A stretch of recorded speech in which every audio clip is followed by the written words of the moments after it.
It is a very special day here at Cron 4. San Mateo County Supervisor President David Canepa is here with a very special announcement for our very own Stanley Roberts. It gives me great pleasure, we call him San Mateo County Stanley, to present this proclamation.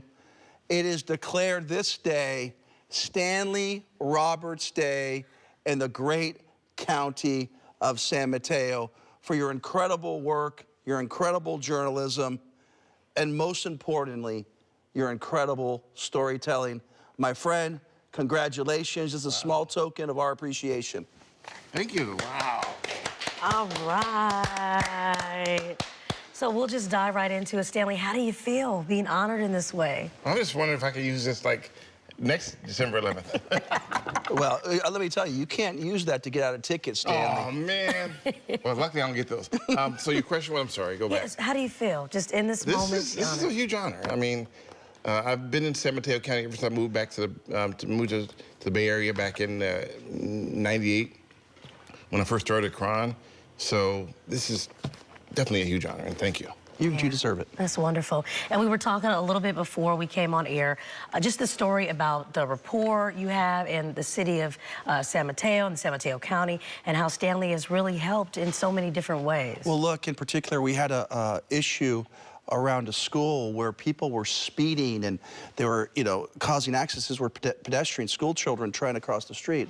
Because of Stanley's wonderful work at the time, that area, people were literally put on notice. And so I think when you have people such as Stanley who are making impact, that's what this recognition is about. It's about making our community safe and our streets safe. And so for that, that's my ultimate gratitude. You've protected a community where school children were on the verge, and there was an incident, a school child got hit, and it's because of his coverage.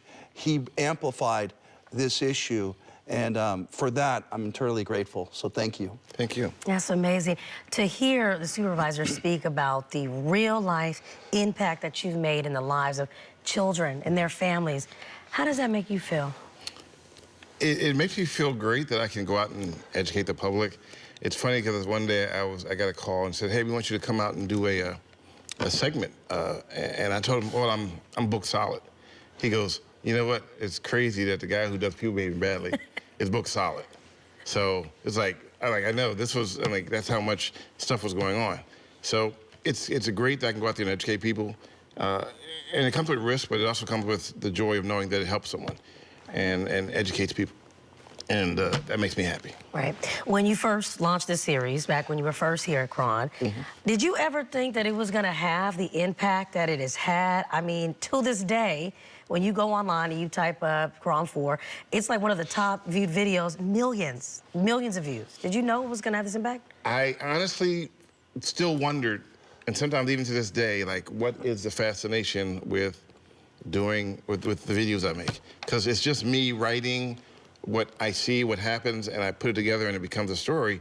But one person said, you should submit your writings for Emmys because the way you write is great. I'm like, well, I never thought about that, but I'm the Susan Lucci of Emmys. I've never actually, I've been nominated, but never actually won one. So, and those, anybody other than a boomer doesn't know what Susan Lucci is, but you know. But make no mistake about it, that's going to change. Right. He's going to get an Emmy either this year or next year. Viewership is going to just continue to rise like it does at Cron 4. So I'm looking forward to your future, Stanley. Thank you. Yeah, now, we were talking right before, and you said there's a common misconception about when you're out capturing people, that people just think you want to show the worst part of things happening in the Bay. And you said that's actually not true.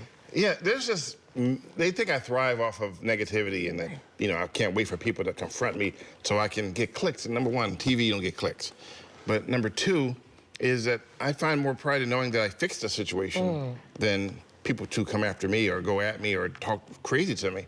And the story that resonated the most with me was the Carlos Santana story, because it was about illegal dumping, and I was trying to clean up a neighborhood, and it turns out that I reunited Carlos Santana with a lost band member.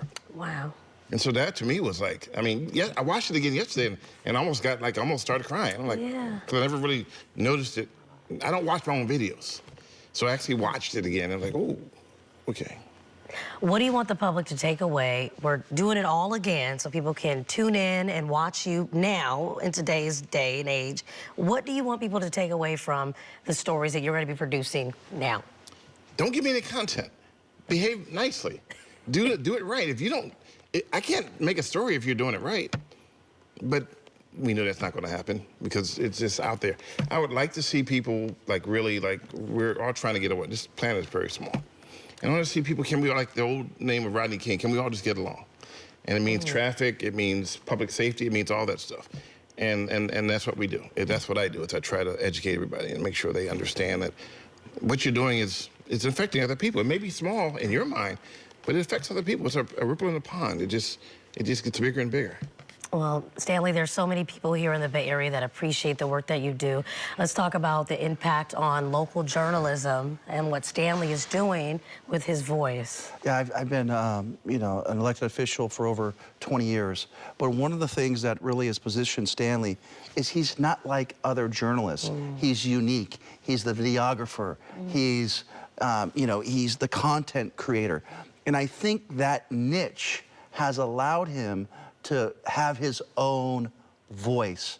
And when you have your own voice, you're able to do a lot of things. And so I think the authenticity, what it means to the Bay, now I don't want to get pulled over by him, or I don't want to see that camera, but at the end of the day, when people realize sort of their behavior, I believe he has an impact, not only in that person's behavior in the future, but in terms of our society as a whole. So he's a difference maker. He's a difference maker in terms of the Bay. How has the reception been since you've been back? Just people seeing you on the streets? It's kind of like it's a weird, because normally you're like, hey, where you been? But they're like, hey, Stanley. Like I went to the store and came back. Like I never left. And people say it's because and I've been reading like comments like the Bay is healing. The Bay is healing. Like, you know, it's so glad to see him back. And of course you got the other people too, you know, Snitchy Snitch is back and this and that. I'm like, you know, whatever. But I'm used to that. I'm here to tell a story, and I will. All right, and for the people that see you out there, Stanley, if you want to give them a little message, if they see you out and about, what would you like them to know? If you see me, say hi. I'm approachable. But don't wave at me from your car with your cell phone in your hand. I had a guy do that to me yesterday. He's like, are you really waving at me with your cell phone in your hand? Come on, man. He goes, oh, I didn't realize I had my phone in my hand. Okay. Well, December 11th, officially Stanley Roberts Day. We are so proud of you. And Supervisor, thank you so much for being here. Thank you. And all the great work that you do as well, Stanley. Thank you so much.